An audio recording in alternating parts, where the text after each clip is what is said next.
The Word of God is alive and powerful, sharper than any two-edged sword, piercing even to the dividing asunder of the soul and spirit and of the joints and the marrow, and is a critic of the thoughts and intents of the heart. All Scripture is God-breathed and is profitable for doctrine, for reproof, for correction, for instruction in righteousness, that the man of God might be mature, thoroughly furnished unto all good works.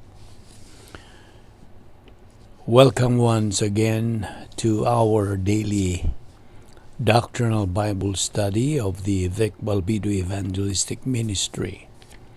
Today's lesson is dealing with the invisible assets. First of all, not only is the church-age believer a citizen of heaven, but that citizenship implies extreme wealth.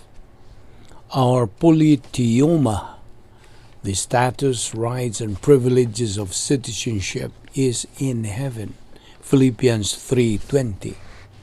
And our portfolio is described as including every spiritual blessing in the heavenly places. Ephesians 1:3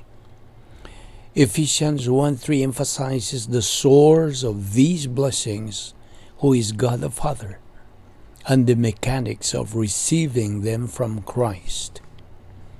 The believer's portfolio of invisible assets can be categorized. Ephesians 1:3-6 identifies the primary assets. The secondary and personnel assets are identified from other passages of Scripture. Number 1, primary assets. Under this, we have the escrow blessings and computer assets. Number 2 is secondary assets. Under this, volitional assets, production assets, and assets for undeserved suffering. And number 3, personnel assets. Under this is spiritual gifts.